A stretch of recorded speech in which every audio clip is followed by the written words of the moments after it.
ఓం నమో వెంకటేశాయ. వృషహంస సుపర్ణస్థ సుషమాభిగతాంతస్థ గోవింద గోవింద. సాజాత్య వైజాత్యభిదా విహీన స్వవృత్తిభేదేన విహీన ఏకః తథాపి మాయామయ సద్వితీయ త్రిధా విభాసేందు హరీశరూపః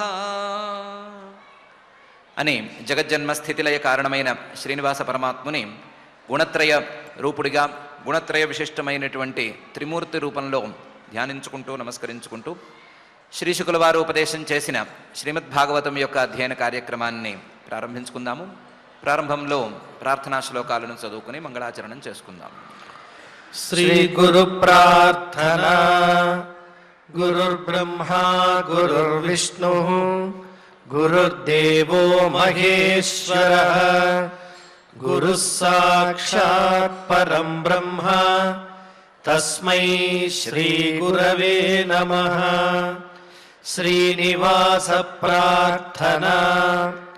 స్వామితా భావితానాయ స్వామి పుష్కరిణీజుషే స్వామినే జగతాం కుర్యే శ్రీనివాసాయ తే నమః. అథ సంకల్పః. శ్రీమదాదివరాహ క్షేత్రే విరాజమానస్య నిత్యశుద్ధ బుద్ధ ముక్త స్వభావస్య లీలాగృహీత విగ్రహస్య శ్రీ పద్మావతీ జానేః అనుగ్రహేణ అస్మాకం సర్వేషాం బుద్ధిశుద్ధ్యర్థం విద్యాభివృద్ధ్యర్థం భక్తి జ్ఞాన వైరాగ్యాది తదనుకూల సర్వసంపత్సమృద్ధ్యర్థం శ్రీ పరమేశ్వర ప్రీత్యర్థం శ్రీమద్భాగవత పాఠం కరిష్యామహే. అస్య శ్రీమద్భాగవత స్తోత్ర మహామంత్రస్య నారద ఋషిః బృహతి ఛందః శ్రీకృష్ణః పరమాత్మా దేవత బ్రహ్మ బీజం భక్తిశక్తిః జ్ఞానవైరాగ్యే కీలకం అస్మాకం శ్రీమద్భగవత్ప్రసాదసిద్ధ్యర్థే పాఠే వినియోగః ధ్యానం. నారాయణాత్రితనయాబ్జపదాభియుక్తాః మిత్రాప్తవాక్యనివహామృతభూరిసిక్తాః వ్యాసప్రసూతశుకగీతరవేషు సక్తాః నాకేషుభే చరత భాగవతేతి రక్తాః. శ్రీ గురుభ్యో నమః. అత్రి మహర్షి గారు ఋక్షపర్వతం మీద శరణం తం ప్రపద్యేహం య ఏవ జగదీశ్వరః ప్రజామాత్మసమాం మహ్యం ప్రయచ్చత్వితి చింతయన్ అనే తీరులో ఏక రూపంలో పరమాత్మను ధ్యానం చేస్తూ పరమాత్మను మనసులో నిలబెట్టుకుంటూ తీవ్రమైన తపస్సు చేస్తున్నాడు. ఆ తపస్సుకి మెచ్చి పరమాత్మ తన 3 రూపాలలో ఆయన ముందు ప్రత్యక్షమయ్యాడు. 3 రూపాలలో ప్రత్యక్షమైనటువంటి సంగతి అత్రి మహర్షి గారి సమాధి స్థితికి తెలిసి ఆయన సమాధి స్థితి నుంచి బయటకు వచ్చాడు. బయటకు వచ్చి ఆ మూర్తులను చూసి ప్రణమ్య దండవద్భూమౌ ఉపతస్థేర్హణాంజలి వృషహంస సుపర్ణస్థాన్ స్వైశ్చైశ్చిహ్నైశ్చ చిహ్నితాన్ అనే తీరులో నమస్కారము ఆ తర్వాత చేయవలసినటువంటి గౌరవాలు చేశాడు అని మైత్రేయ మహర్షి గారు చెప్తున్నారు. ప్రణమ్య సమాధి స్థితి నుంచి బయటకు వచ్చాడు కదా, బయటకు వచ్చినప్పుడు ఆయన ఒంటికాల మీదే నుంచునున్నాడు అని అనుకున్నాం కదా, ఉత్తిష్టన్ ఏకపాదేనా అనుకున్నాం కదా. ఆ ఉత్తిష్టం ఏకపాదాన అనే స్థితి నుంచి మళ్ళీ రెండు కాళ్ళను నేల మీదకి ముందు ఆనించాడు. ఆనించి ప్రణమ్య దండవద్ భూమౌ, అలాగే కింద సాష్టాంగపడ్డాడు. ఒక కర్రలాగా తన శరీరాన్ని ఆ ముమ్మూర్తుల ముందు పడవేశాడు. దండవద్ భూమౌ. ఆ నమస్కారం చేసిన తర్వాత ఉపతస్థే, వాళ్ళ ముందు వినయంగా నుంచున్నాడు. నుంచునేటప్పుడు దోసిల నిండా పూలు తీసుకుని నుంచున్నాడు. ఉపతస్థే అర్హణాంజలి. అర్హణాంజలి, దోసిలు పట్టాడు, దోసిట్లోనేమో పూలున్నాయి. ఆ పూల దోసిటితో వాళ్ళ ముందు వినయంగా నుంచున్నాడు. ప్రణమ్య దండవద్ భూమౌ ఉపతస్థే అర్హణాంజలి అని మైత్రేయ మహర్షి గారు చెప్తున్నారు. డౌట్ రావచ్చు, ఆయన ఒక కాళ్ళ మీద నుంచున్నవాడు రెండు కాళ్ళ మీదకు మారగలిగాడు, రెండు కాళ్ళ మీద నుంచున్నవాడు భూమి మీద పడగలిగాడు, సాష్టాంగ నమస్కారం చేయగలిగాడు, మరి చేతులు రెండు జోడించడం వరకు చేయగలిగాడు, పర్వాలేదు, మరి చేతిలో పూలు ఎలా పట్టుకున్నాడు అని డౌట్ రావచ్చు. దానికి సింపుల్గా సమాధానం కూడా చెప్పుకోవచ్చు. ఆయన పూలు కోసుకోనక్కర్లేదు, పూలు చేతిలో పెట్టుకోనక్కర్లేదు. వెనకాల అనసూయమ్మ వారు సిద్ధంగానే ఉంది. ఈయన కంటే ముందు త్రిమూర్తులు రావటాన్ని ఆవిడే చూసింది అని అనుకోవాలి. చూసి తన భర్తకు కావలసినటువంటి పూలను ఆవిడ దోసిట్లో వేసేసింది అని చెప్పుకోవాలి. ఇలాంటి సమాధానం రావటం కోసమే ఉపతస్థే అర్హణాంజలి అని మహర్షి గారు అంటున్నారు అనుకోవాలి. ఉపతస్థే అర్హణాంజలి, ఈయన వినయంగా నుంచున్నాడు. వాళ్ళు ఎలా ఉన్నారు ఎదురుకుండా అంటే వృష హంస సుపర్ణస్థాన్. ఒక ఆయనేమో ఎద్దు మీద వచ్చాడు, వచ్చినవాడు ఎద్దు మీదే కూర్చునున్నాడు. ఇంకొక ఆయన హంస మీద వచ్చాడు, ఆయన హంస మీదే కూర్చున్నాడు. ఇంకొక ఆయన సుపర్ణస్థ గరుడ పక్షి మీద వచ్చాడు, వచ్చినవాడు దాని మీదే కూర్చునున్నాడు. ఇలా వృష హంస సుపర్ణస్థాన్ అనే తీరులో వాళ్ళు వచ్చారు, వచ్చిన వాళ్ళు అలాగే నుంచున్నారు. స్వైశ్వైశ్చిహ్నైశ్చ చిహ్నితాన్, ఎవరికి ఉండవలసినటువంటి చిహ్నాలు, ఫలానా వారు ఈశ్వరుడు, ఫలానా వారు విష్ణువు, ఫలానా వారు బ్రహ్మ అని కనిపెట్టడానికి వాళ్లకు ఉండేటువంటి చిహ్నాలన్నిటినీ జాగ్రత్తగా ధరించే వచ్చారు. బ్రహ్మగారు తన జ్ఞానప్రధానమైనటువంటి కమండలుని ఆయన ధరించి వచ్చారు. శ్రీమన్ మహావిష్ణువు గారు శంఖచక్రాలను ఎలాగూ వదిలిపెట్టరు కాబట్టి ఆయన అవి ధరించి వచ్చాడు. త్రిశూలం వదిలిపెడితే నా సంహారకత్వం సరిగా ఎవరికీ అర్థం కాదు అని త్రిశూలాన్ని పరమేశ్వరుడు ధరించే వచ్చాడు. ఎవరిని చూసినా సరే వెంటనే ఫలానా వారు అని అర్థమయ్యేట్లుగా ఆయా చిహ్నాలను వారు ధరించి వచ్చారు. వాళ్ళేమో చిహ్నాలను ధరించి తమ తమ వాహనాల మీద వేయించేశారు. ఈయన వాళ్లకు సాష్టాంగ నమస్కారం చేసి వాళ్ళ ముందు వినయంగా పూలు లాంటి పూజా సామగ్రిని తీసుకుని దోసిలొగ్గి నుంచున్నాడు అని ఈ శ్లోకంలో మహర్షి గారు ప్రణమ్య దండవద్ భూమౌ ఉపతస్థే అర్హణాంజలి వృషహంస సుపర్ణస్థాన్ స్వైశ్వైశ్చిహ్నైశ్చ చిహ్నితాన్ అని చెప్తున్నారు.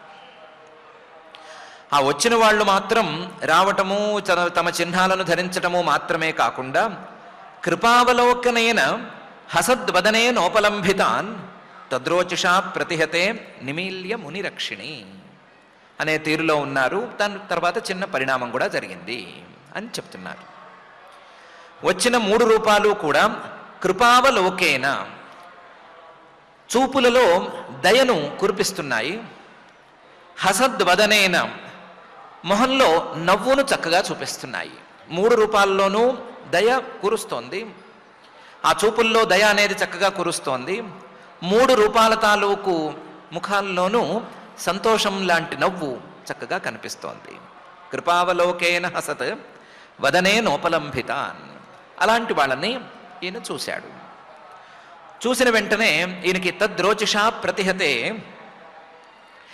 వాళ్ళ వెలుక్కి ఈయన కళ్ళు కొట్టేసినట్టు అయిపోయింది. వాళ్ళ వెలుగుని ఈయన కళ్ళు తట్టుకోలేమేమో అనే స్థితికి వచ్చింది. వచ్చేసరికి తద్రోచిషా ప్రతిహతే నిమీల్య ముని అక్షిణి, ఆ అత్రి మహర్షి గారు మునిగారు నిమీల్య కళ్ళు రెండిటిని మూసేసుకున్నాడు. వాళ్ళ వెలుగుని చూడలేక కళ్ళు 2 మూసేసుకున్నాడు అని మహర్షి గారు చెప్తున్నారు. కృపావలోకేన హసత్ వదనే నోపలంభితాన్ తద్రోచిషా ప్రతిహతే నిమీల్య మునిరక్షిణి అనే శ్లోకంలో. కళ్ళు మూసుకున్నాడు కానీ చేతస్తత్ప్రవణం యుంజన్ అస్తావీత్ సంహతాంజలి శ్లక్ష్ణయా సూక్తయా వాచ సర్వలోక గరీయస అనే తీరులో చేత తన యొక్క మనస్సుని తత్ప్రవణం యుంజన్ వచ్చిన రూపాల మీద ఏకాగ్రంగా మలుచుకుంటూ తన మనస్సుని ఆ రూపాల మీద ఏకాగ్రంగా ఉండేటట్లుగా చూసుకుంటూ చేత తత్ప్రవణం యుంజన్ అస్తావీత్ స్తుతి చేయటం ప్రారంభించాడు. మనసులోనో లోపలో ఎక్కడో స్తుతి చేయటం ప్రారంభించాడు. సంహతాంజలి 2 చేతులు జోడించి మాత్రం ఉన్నాడు. ఆ స్తుతిలో శ్లక్ష్ణయా సూక్తయా వాచ అనే తీరులో స్తుతిని చేశాడు. శ్లక్ష్ణయ చాలా మధురమైన మాటలతో స్తుతి చేశాడు. సూక్తయ తాను అడిగేటువంటి తాను మాట్లాడేటువంటి మాటలలో అర్థగాంభీర్యం ఉండేటట్లుగా గంభీరంగా ఉండేటట్లుగా స్తుతి చేశాడు. సూక్తయ వాచ వాక్కు మానసికమైన వాక్కో లేకపోతే ముఖంతో చెప్పిన వాక్కో దాంతో అస్తావీత్ స్తుతి చేశాడు. ఎవరిని స్తుతి చేశాడు? సర్వలోక గరీయస లోకాలన్నిటికీ చాలా పెద్దవాళ్ళైనటువంటి లోకాలకే ప్రధానమైన వాళ్ళైనటువంటి ఈ 3 మూర్తులను జాగ్రత్తగా స్తుతి చేశాడు అని చేతస్తత్ప్రవణం యుంజన్ అస్తావీత్ సంహతాంజలి శ్లక్ష్ణయా సూక్తయా వాచ సర్వలోక గరీయస అని ఈ శ్లోకంలో మహర్షి గారు అంటున్నారు.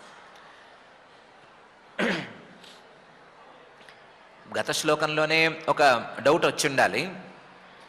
ఇంత అత్రి మహర్షి గారు చాలా గొప్పవాడు, త్రిగుణాలను దాటినవాడు అని చెప్పుకున్నాము. అలాంటి వాడు తపస్సు చేస్తే ఆయన ప్రాణాయామం తాలూకు వేడికి ముల్లోకాలే మాడిపోయినాయి అని చెప్పుకున్నాము. అంతటి మహానుభావుడికి ఈ ముమ్మూర్తులు దిగి వస్తే వాళ్ళ వెలుగుని కళ్ళతో చూసే శక్తి లేకపోయిందా? వాళ్ళ వెలుగుని కళ్ళతో చూడలేక కళ్ళు మూసుకోవలసి వచ్చిందా అని ప్రశ్న వేసుకోవాలి. నిమీల్య ముని రక్షిణి అన్నప్పుడే వేసుకోవాలి. ఆ వేసుకున్నటువంటి ప్రశ్నకు సుమారు సమాధానాన్ని ఈ శ్లోకంలోనూ పై శ్లోకాలలోనూ మహర్షి గారు చెప్పడానికి పూనుకున్నారు.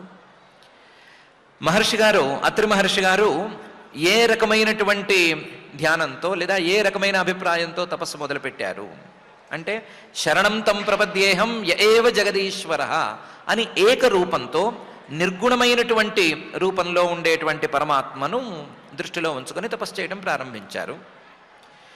ఏ రూపంతోనైతే సాధకుడు ధ్యానిస్తూ ఉంటాడో, ఏ రూపంలో తపస్సులోనో మరొక విధంగానో ఆ పరమాత్మను మనసులో స్మరించుకుంటూ ఉంటాడో ఆ రూపంలో ప్రత్యక్షమవ్వటం అనేది రివాజు. దాని ప్రకారం ఈయన ముందు ఆయన ధ్యానం చేస్తున్నటువంటి రూపంలోనే ప్రత్యక్షం అయి ఉండవలసింది. కానీ ఆయన ధ్యానం చేస్తున్నటువంటి రూపానికి మరొక తీరులో 3 గుణాల యొక్క 3 రూపాలుగా ప్రత్యక్షం అవ్వటం అనేది జరిగింది. జరిగేసరికి తనలో తాను ధ్యానం చేస్తున్నటువంటి నిర్గుణ రూపానికి ఈ 3 సగుణ రూపాలకి ఉండేటువంటి సంబంధం సరిగ్గా సమన్వితం కాక, ఆ సమన్వయం దొరక్క ఒకసారి మహర్షి గారు ఈ రూపాలను మనసులో ఉంచుకోవటం కోసం కళ్ళు మూసుకున్నారు. కళ్ళు మూసుకుని మనసులో మళ్ళీ ఈ రూపాలను తెచ్చుకుని ఈ రూపాలనే మనసులో ఏకాగ్రంగా మళ్ళీ ధ్యానం చేస్తూ ఆ రూపాలను స్తుతి చేయటం ప్రారంభించారు అని చెప్పుకోవాలి.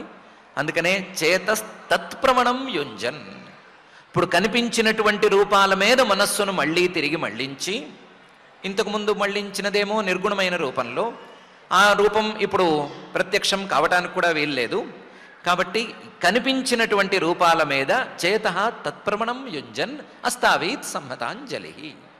అప్పుడు మళ్ళీ ఆ రూపం మీద ఏకాగ్రత కుదిరిన తర్వాత, వచ్చిన రూపాల మీద ఏకాగ్రత కుదిరిన తర్వాత మళ్ళీ స్తుతి చేయటం ప్రారంభించాడు. స్తుతి చేయటాన్ని 2 శ్లోకాల్లో చేయటం మొదలుపెట్టాడు అని మహర్షి గారు ఈ 2 శ్లోకాలలోనూ తన భావాన్ని వ్యక్తం చేస్తున్నారు. చేస్తూ దాన్ని ఇంకా స్పష్టంగా చెప్పడానికి స్తుతి వాక్యాన్ని కూడా 2 శ్లోకాల్లో చెప్తున్నారు. అత్రిరువాచ, అత్రి మహర్షి గారు ముమ్మూర్తులతో అంటున్నారు. విశ్వోద్భవస్థితిలయేషు విభజ్యమానైః మాయాగుణైరనుయుగం విగృహీత దేహాః తే బ్రహ్మ విష్ణుగిరిశా ప్రణతోస్మ్యహం వః తేభ్యః క ఏవ భవతాం ఇహోపహూతః అని. వచ్చిన వాళ్ళు ముమ్మూర్తులు అని కనిపెట్టాడు అత్రి మహర్షి గారు. ఆయనకి ఏదేం పెద్ద విషయం కాదు. అందుకని ఒక్కొక్క మూర్తి ఈ సృష్టి తాలూకు ఒక్కొక్క విశేషాన్ని నియంత్రిస్తూ ఉంటుంది అని మొదటి మాటలోనే చెప్తున్నాడు. విశ్వోద్భవ స్థితి లయేషు విభజ్యమానై మాయాగుణై అనుయుగం విగృహీత దేహా అని. ఈ విశ్వం, ఈ సృష్టి మొత్తానికి ఉద్భవం, పుట్టుక అనేది జరగాలి అంటే ఒక రూపం కావాలి.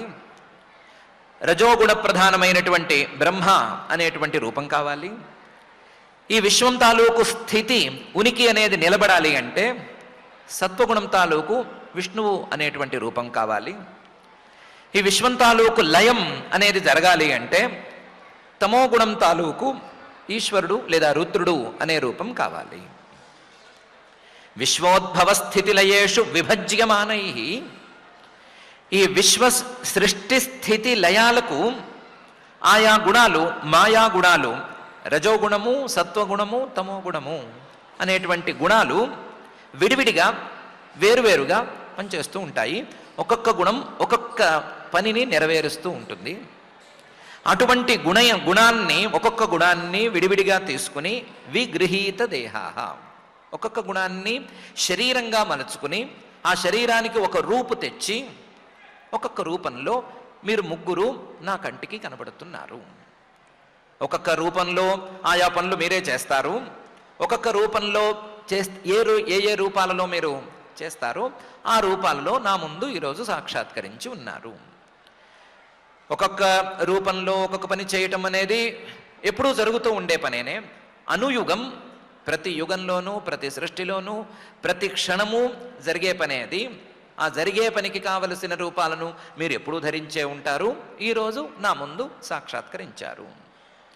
తే బ్రహ్మ విష్ణు గిరిశాః. మీరెవరు అంటే రజోగుణాన్ని ఆసరాగా తీసుకున్నటువంటి బ్రహ్మగారు, సత్వగుణాన్ని ఆసరాగా తీసుకున్నటువంటి విష్ణువు గారు, తమోగుణాన్ని ఆసరాగా తీసుకున్నటువంటి గిరిశః లేదా రుద్రుడు, ఈ ముగ్గురు. తే బ్రహ్మ విష్ణు గిరిశాః ప్రణతోస్మ్యహం వః. మీరు వచ్చారు, చాలా సంతోషం, మీకు నా నమస్కారాలు. నేను మిమ్మల్ని నమస్కరించుకుంటున్నాను. కానీ నమస్కారం తరువాత ఒక ప్రశ్న ఉంది. ఆ ప్రశ్న మాత్రం వేయదలుచుకుంటున్నాను. ఏం వేయదలుచుకుంటున్నాను? తేభ్యః క ఏవ భవతాం ఇహోపహూతః.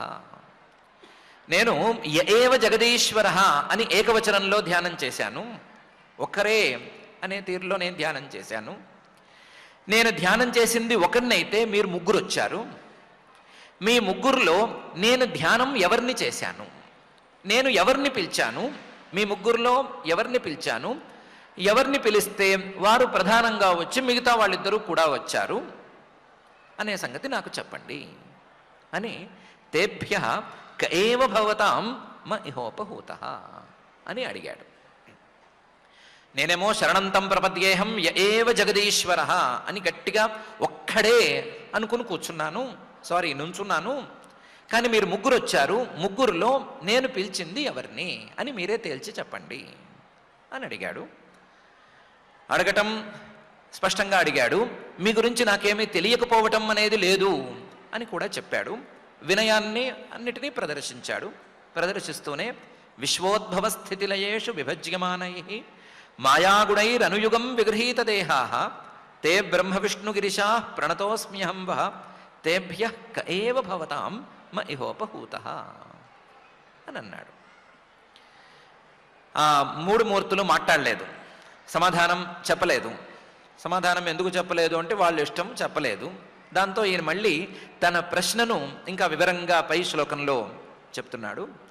ఏకోమయేహ భగవాన్ వివిధ ప్రధానై చిత్తీకృత ప్రజననాయ కథన్ను యూయం అత్రాగతాస్తనుభృతాం మనసోపి దూరాత్ బ్రూత ప్రసీదత మహానిహ విస్మయో మే అని. నేను ఒకే రూపాన్ని మనసులో ఉంచుకుని ధ్యానం చేశాను. ఏకోమయేహ భగవాన్, ఒకే పరమాత్మను మనసులో ఉంచాను. అందులో వివిధ ప్రధానై, ఆ పరమాత్మకు ఎన్ని రూపాలైనా ఉండొచ్చు, ఎన్ని రకాలైనటువంటి విశేషాలైనా ఆ పరమాత్మకు ఉండొచ్చు. వివిధ ప్రధానై, ఎన్నో విశేషాలు కలిగినటువంటి ఏకోమయ ఒకే పరమాత్మను నేను మనసులో ఉంచుకుని ధ్యానం మొదలుపెట్టాను. ఆ ధ్యానాన్ని ఎంతవరకు తీసుకెళ్ళాను? చిత్తీకృత, మనసులో ఉంచటం అనే స్థితి నుంచి మనసుకి ఆ ధ్యేయ పదార్థానికి తేడా లేని పరిస్థితిని తెచ్చేశాను. మనసు ధ్యేయ పదార్థం అని రెండు లేవు, ఒకటే ఉంది అనే స్థాయి దాకా సమాధి స్థితిలో, సబీజ సమాధి స్థితిలో నిలబెట్టాను. చిత్తీకృత ఎందుకు చేశాను అంటే, మా తండ్రి గారు నాకు ఆజ్ఞ ఇచ్చారు, ప్రజననాయ అని, సంతానాన్ని కనాలి అని. అందుకోసం నేను చేశాను ప్రజననాయ. నేనేమో మా తండ్రి గారి ఆజ్ఞ మీద ఈ సంతానాభిలాషతో ఏక పరమాత్మని మనసులో ఉంచుకుని సబీజ సమాధి స్థితి దాకా వెళ్ళి ఇంతగా తపస్సు చేశాను, తీవ్రమైన తపస్సు చేశాను. కానీ కథన్నుయూయం అత్రాగతా, మీరు ముగ్గురు ఎలా వచ్చారు అనే సంగతి నాకు కావాలి. పోనీ ఏదో వచ్చాము, వచ్చిన వాళ్ళని చూడకుండా నమస్కారం పెట్టకుండా ప్రశ్నలు వేస్తావా ఏంటయ్యా అని అంటే, కాదు, తనుభృతాం మనసోపి దూరాత్, మీరు వచ్చారు అంటే అందులో ఏదో విశేషం ఉండే ఉంటుంది. శరీరాన్ని ధరించిన ఎవ్వరికీ కూడా, వాళ్ళ మనసులకు కూడా మీరు ఒక పట్టాన అందరూ చాలా దూరంగా ఉంటారు. తనుభృతాం మనసోపి దూరాత్, వాళ్ళ కండ్లకి కనిపించరు, మనస్సుకు కూడా అనరు. అలాంటి వాళ్ళు ఈరోజు నేను ఒక్కళ్ళని ధ్యానిస్తే ముగ్గురు వచ్చారు.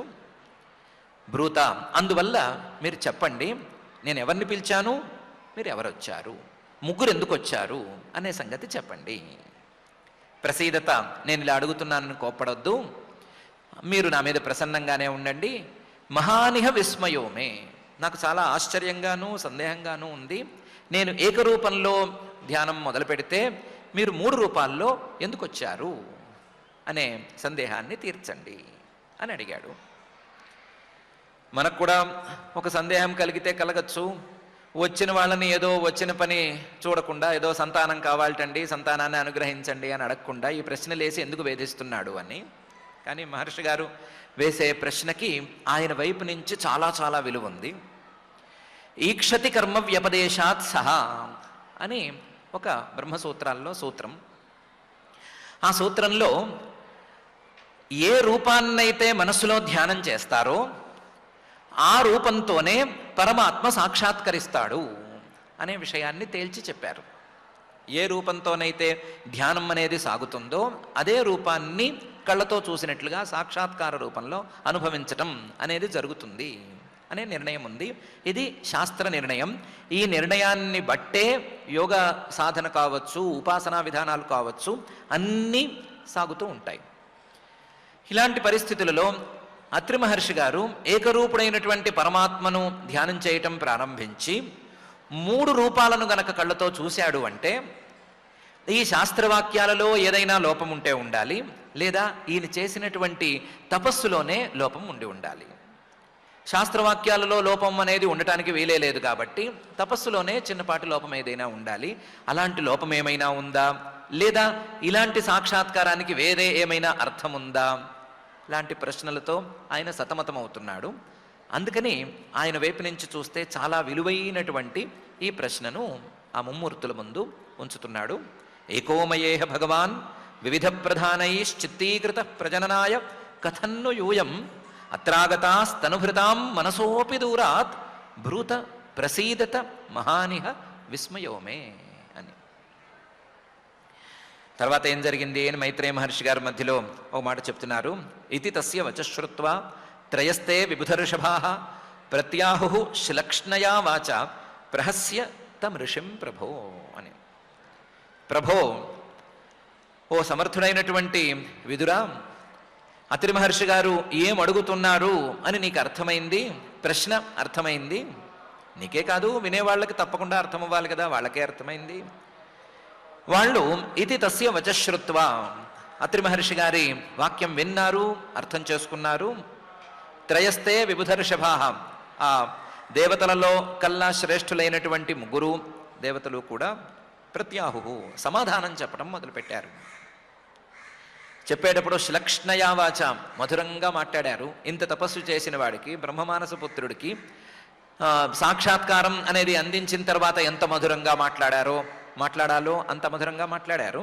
శ్లక్ష్ణయా వాచ, ఒక చిరునవ్వు మాత్రం నవ్వారు. ప్రహస్య, ఒక చిరునవ్వు నవ్వి మాట్లాడారు. ప్రహస్య తం ఋషిం, ఆ అత్రి మహర్షితో మాట్లాడారు అని మైత్రేయ మహర్షి గారు చెప్తున్నారు.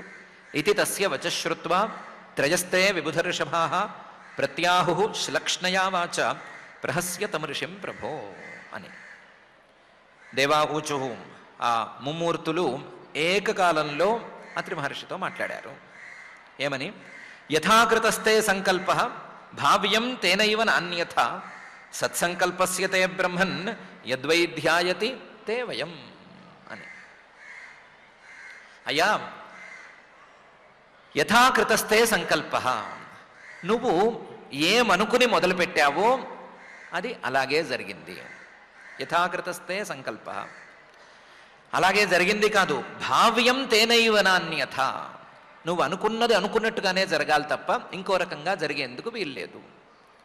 నీ అంతటి వాడు, ఇంత బ్రహ్మమానస పుత్రుడుగా ఉన్నటువంటి వాడు శాస్త్రవాక్యాన్ని అనుసరించి ధ్యానంతో మొదలుపెట్టి సాక్షాత్కారంతో పూర్తి చేద్దాము అని అనుకుంటే, ఈ ధ్యానంలో ఏ రూపాన్ని ఉంచుకున్నావో, ధ్యానంలో ఎవరిని ఉంచుకున్నావో వారే సాక్షాత్కరించటం అనేది జరిగి తీరాలి. భావ్యం తేనైవ నాణ్యత. సత్సంకల్పస్య, నువ్వేమీ తప్పుగా చేయటం లేదు కదా, నువ్వేమీ తప్పుగా ప్రారంభించలేదు కదా, నువ్వు సరిగ్గానే ప్రారంభించావు, శాస్త్రీయమైన రీతిలోనే వెళుతున్నావు. కాబట్టి తే బ్రహ్మన్, నువ్వు వేదవాదివి, వేదాల్లోనూ వేదాంతాల్లోనూ ఉండేటువంటి విషయాలను ఆకళింపు చేసుకుని దిగావు.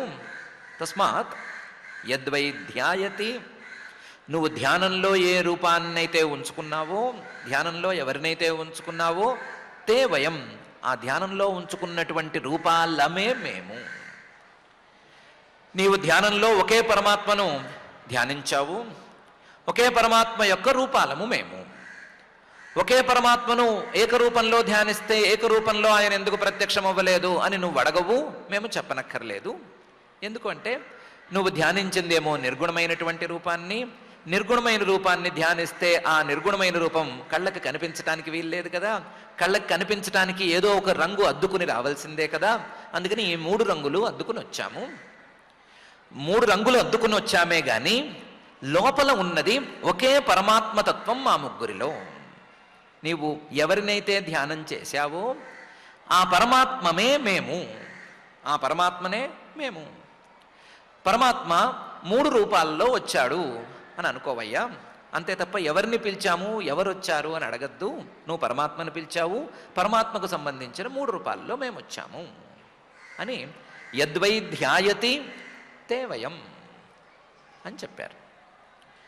బై ద వే, యథాకృతస్తే సంకల్ప భావ్యం తేనైవ నాన్యథ, నువ్వు సంతానం కోసం కదా ప్రారంభం చేశావు. ప్రజాం ఆత్మసమాం మహ్యం ప్రయచ్చతు అని అన్నావు కదా. నీ సంకల్పం ఎలా మొదలైందో భావ్యం తేనైవ నాన్యథ, ఆ సంకల్పం అలాగే తీరాలి తప్ప మరొక రకంగా ఉండటానికి వీల్లేదు. ఎందుకంటే నువ్వు సత్సంకల్పుడివి, నీ యొక్క సంకల్పం సత్య సంకల్పం, కాబట్టి నీ సంకల్పం తీరవలసిందే. యద్వై ధ్యాయతి ప్రజాం ఆత్మసమాం మహ్యం ప్రయచ్చతు అని మొదలుపెట్టావు కదా. తే వయం, ఇదో మేము నీ పిల్లలంగా ఇలా ఎదురుకుండా నుంచున్నాము అని కూడా ఇదే శ్లోకంలో చెప్పారు. చెప్పి యథాకృతస్తే సంకల్ప భావ్యం తేనైవ నాన్యథ సత్సంకల్పస్య తే బ్రహ్మన్ యద్వై ధ్యాయతి తే వయం అని అన్నారు. లేదా 3 రూపాలలో వచ్చినటువంటి పరమాత్మ అన్నాడు అని మహర్షి గారు చెప్తున్నారు. అయితే ఇది కేవలం అత్రి మహర్షి గారు మాత్రమే వినరు, తర్వాత చాలామంది వింటారు, విన్న వాళ్ళకి క్లారిటీ లేకపోవచ్చు అని పై శ్లోకంలో అథాస్మదంశభూతాస్తే ఆత్మజా లోక విశ్రుతా భవితారోంగభద్రంతే విస్రప్స్యంతి చ తే యశః అని అన్నారు. అథ, అందువల్ల నువ్వు ధ్యానించినటువంటి పరమాత్మే 3 రూపాలలో నీ ముందుకు నీకు పిల్లలుగా పుట్టడానికి వచ్చినందువలన, అథ అస్మదంశభూతా, మా యొక్క అంశలతో తే నీకు ఆత్మజాహ ముగ్గురు పిల్లలు పుడతారు. ఆ ముగ్గురు పిల్లలు లోక విశ్రుతాహ, లోకంలో చాలా కీర్తిని గడిస్తారు. భవితారహ, తప్పనిసరిగా వీళ్ళు నీకు పిల్లలుగా వస్తారు. పుడతారు అని చెప్పడానికి లేదు, భవితారహ పిల్లలుగా వస్తారు. అంగా మాకు చాలా ప్రియమైనటువంటి ఓ అత్రి మహర్షి, భద్రంతే నీకు మంచి జరుగ్గాక. ఎందుకంటే నీలాంటి తపస్సు చేసినవాడు ఈ సృష్టిలో మరొకడు లేడు.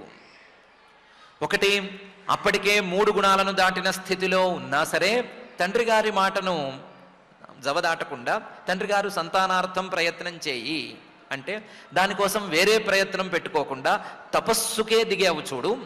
ఆ తపస్సులోనూ ఈ దేవత ఆ దేవత వద్దు, నేను పరమాత్మను, అందులో ఏవ జగదీశ్వర, నాకు ఒక్కడే కావాలి అని కూర్చున్నావు చూడు. ఇలాంటి వాడికి ఏం మంచి జరగాలో ఆ మంచి తప్పనిసరిగా జరగాలి. భద్రంతే నీకు కలగబోయే లేదా నీకు పుత్రులుగా రాబోయేటువంటి ఈ ముగ్గురు విస్రప్స్యంతి చ తే యశః, నీ కీర్తిని ఇంకా కూడా వ్యాపింపజేస్తారు. నీ కీర్తిని వ్యాపింపజేయటం తప్ప నీకు వీళ్ళు అందించవలసింది కూడా ఏమీ లేదు. కాబట్టి నీకు పిల్లలుగా పుట్టి నీ కీర్తిని ఇనుమడింపజేస్తారు అని దేవతలు ముగ్గురు బ్రహ్మ విష్ణు మహేశ్వరులు అత్రి మహర్షి గారితో అన్నారు. అథాస్మదంశభూతాస్తే ఆత్మజా లోకవిశ్రుతా భవితారోంగ భద్రంతే విస్రప్స్యంతి చ తే యశః అని. ఏవం కామవరం దత్వా ప్రతిజగ్ము సురేశ్వరాః సభాజితాస్తయోస్ సమ్యక్ దంపత్యోర్మిషతోస్తతః అని పైన జరిగిన వృత్తాంతాన్ని మైత్రేయ మహర్షి గారు చెప్తున్నారు.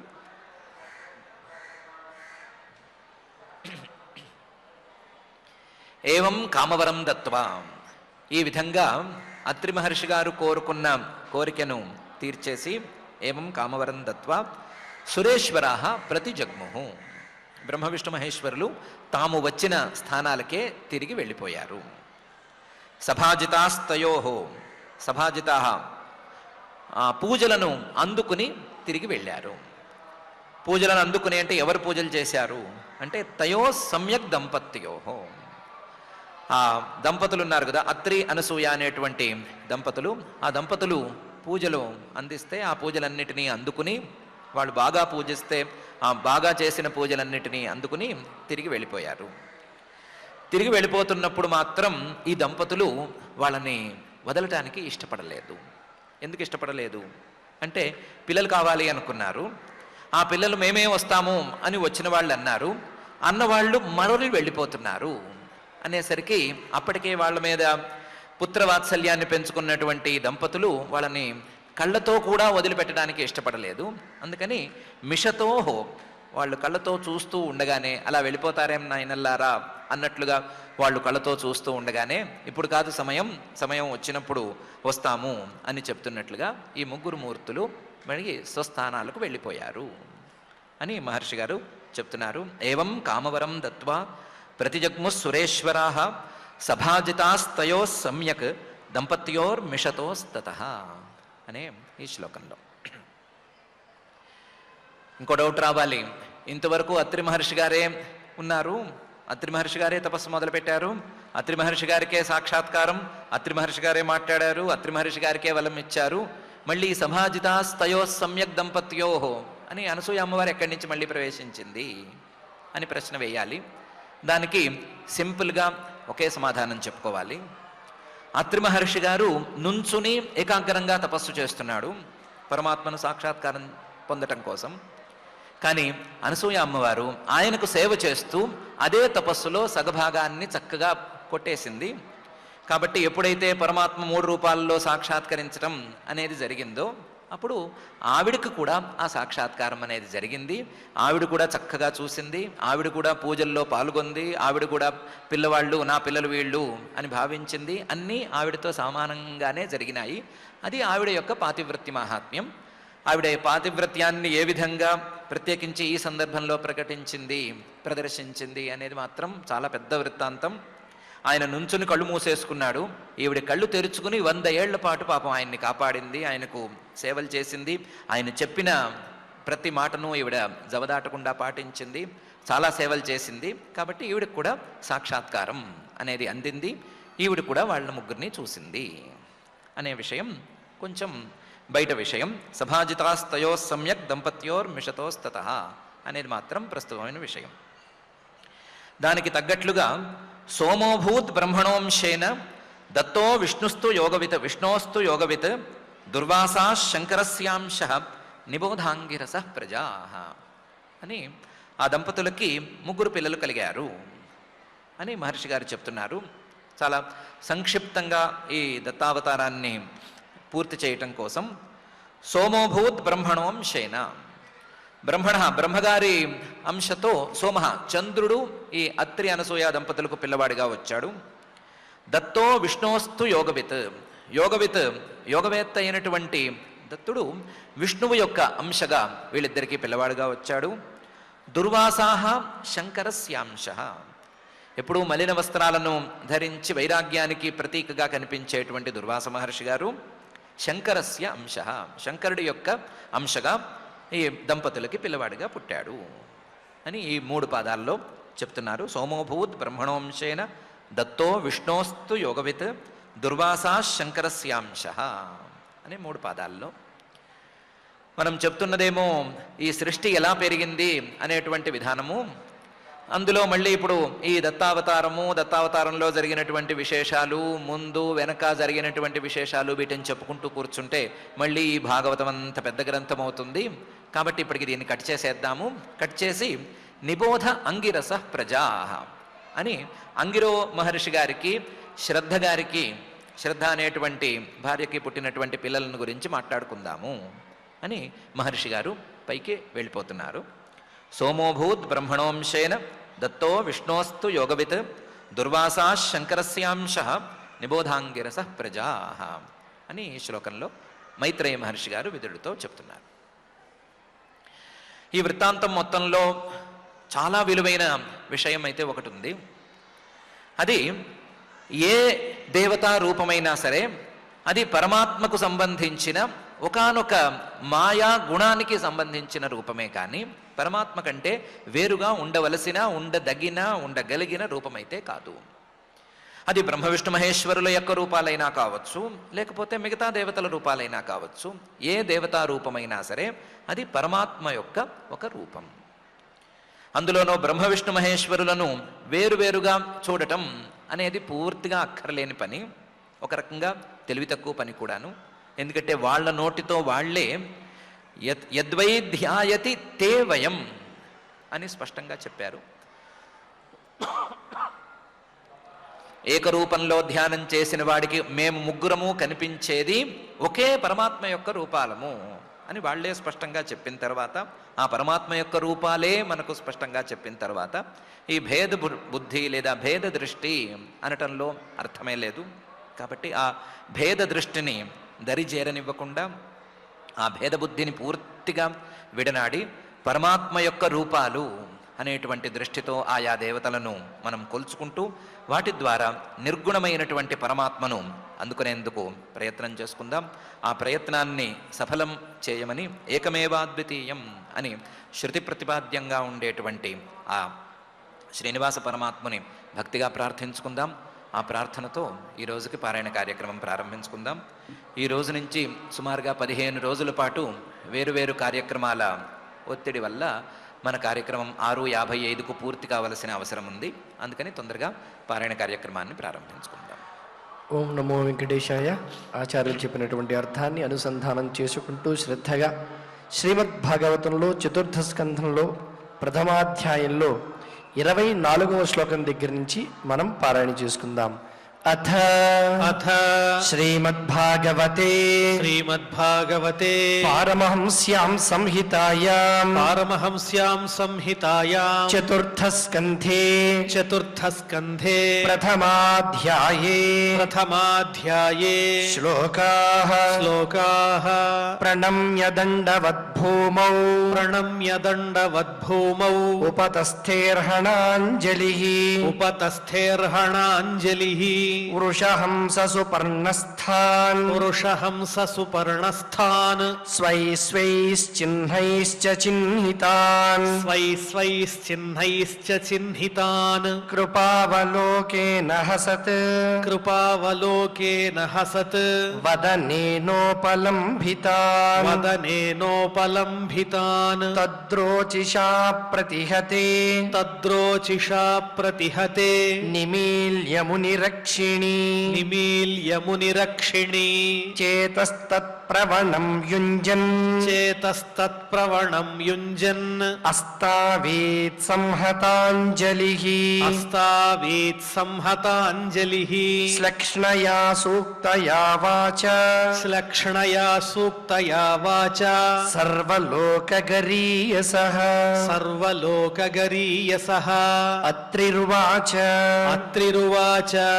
విశ్వోద్భవస్థితిలయేషు విభజ్యమానైః విశ్వోద్భవస్థితిలయేషు విభజ్యమానైః మాయాగుణైరనుయుగం విగృహీతదేహాః మాయాగుణైరనుయుగం విగృహీతదేహాః తే బ్రహ్మ విష్ణుగిరిశాః ప్రణతోస్మ్యహం వః తే బ్రహ్మ విష్ణుగిరిశాః ప్రణతోస్మ్యహం వః తేభ్యః క ఏవ భవతాం మ ఇహోపహూతః తేభ్యః క ఏవ భవతాం మ ఇహోపహూతః ఏకో మయేహ భగవాన్ వివిధ ప్రధానైః ఏకో మయేహ భగవాన్ వివిధ ప్రధానైః చిత్తీకృతః ప్రజననాయ కథం ను యూయం చిత్తీకృతః ప్రజననాయ కథం ను యూయం అత్రాగతాస్తనుభృతాం మనసోపి దూరాత్ అత్రాగతాస్తనుభృతాం మనసోపి దూరాత్ బ్రూత ప్రసీదత మహానిహ విస్మయో మే బ్రూత ప్రసీదత మహానిహ విస్మయో మే మైత్రేయ ఉవాచ మైత్రేయ ఉవాచ ఇతి తస్య వచ శ్రుత్వా ఇతి తస్య వచ శ్రుత్వా త్రయస్తే విబుధర్షభాః త్రయస్తే విబుధర్షభాః ప్రత్యాహుశ్లక్ష్ణయా వాచ ప్రత్యాహుశ్లక్ష్ణయా వాచ ప్రహస్యతమృషిం ప్రభో ప్రహస్యతమృషిం ప్రభో దేవా ఊచుః దేవా ఊచుః యథా కృతస్తే సంకల్పో యథా కృతస్తే సంకల్పో భావ్యం తేనైవ నాన్యథా భావ్యం తేనైవ నాన్యథా సత్సంకల్పస్య తే బ్రహ్మన్ సత్సంకల్పస్య తే బ్రహ్మన్ యద్వై ధ్యాయతి తే వయం యద్వై ధ్యాయతి తే వయం అథాస్మదంశభూతాస్తే అథాస్మదంశభూతాస్తే ఆత్మజాలోక విశ్రుతాః ఆత్మజాలోక విశ్రుతాః భవితారోంగ భద్రంతే భవితారోంగ భద్రంతే విస్రప్స్యంతి చ తే యశః విస్రప్స్యంతి చ తే యశః ఏవం కామవరం దత్వా ఏవం కామవరం దత్వా ప్రతిజగ్ముః సురేశ్వరాః ప్రతిజగ్ముః సురేశ్వరాః సభాజితాస్తయోః సమ్యక్ సభాజితాస్తయోః సమ్యక్ దంపత్యోర్మిషతోస్తతః దంపత్యోర్మిషతోస్తతః సోమో భూద్బ్రహ్మణోంశేన సోమో భూత్ బ్రహ్మణోంశేన దత్తో విష్ణోస్తు యోగవిత్ దత్తో విష్ణోస్తు యోగవిత్ దుర్వాసా శంకరస్యాంశో దుర్వాసా శంకరస్యాంశో నిబోధాంగిరసః ప్రజాః నిబోధాంగిరసః ప్రజాః ఇతి ఇతి శ్రీమద్భాగవతే శ్రీమద్భాగవతే పారమహంస్యాం సంహితాయాం పారమహంస్యాం సంహితాయాం చతుర్థస్కంధే చతుర్థస్కంధే ప్రథమాధ్యాయే ప్రథమాధ్యాయే శ్లోకాః శ్లోకాః పారాయణ కార్యక్రమాన్ని భక్తి శ్రద్ధలతో పరిపూర్ణం చేసుకున్నాం. ఇప్పుడు అందరం కలిసి క్షమా ప్రార్థనాదులు పలుకుదాం. అథ క్షమా ప్రార్థనా యదక్షరపదభ్రష్టం మాత్రాహీనం చ యద్భవేత్ తత్సర్వం క్షమ్యతాం దేవ నారాయణ నమోస్తుతే. అథ భగవత్ సమర్పణం కాయేన వాచా మనసేంద్రియైర్వా బుద్ధ్యాత్మనా వా ప్రకృతే స్వభావాత్ కరోమి యద్యత్ సకలం పరస్మై నారాయణాయేతి సమర్పయామి. అథ లోకక్షేమ ప్రార్థనా సర్వే భవంతు సుఖినః సర్వే సంతు నిరామయాః సర్వే భద్రాణి పశ్యంతు మా కశ్చిద్ దుఃఖభాగ్ భవేత్. అథ మంగళం శ్రియః కాంతాయ కళ్యాణ నిధయే నిధయేర్థినాం శ్రీవేంకట నివాసాయ శ్రీనివాసాయ మంగళం. కన్స్ట్రక్షన్ రంగాలలో దశాబ్దపు అనుభవంతో కస్టమర్ల మరియు శ్రేయోభిలాషుల మన్ననలను నమ్మకాన్ని గెలుపొందిన సంస్థ విఆర్ఆర్ కన్స్ట్రక్షన్స్. నాణ్యతకు నమ్మకానికి మారుపేరు VRR constructions. Independent houses, apartments, villas అన్ని రకాల హంగులతో అలరించే అద్భుతమైన వెంచర్స్ తో పాటు అందరికీ అందుబాటు ధరలో సొంత ఇంటి కలను సాకారం చేసే నమ్మకమైన సంస్థ VRR constructions. Please visit VRR constructions, Varatex Plaza near Radhika Theatre, ECL X Road, Hyderabad. Call to 910088555512, 9100885559.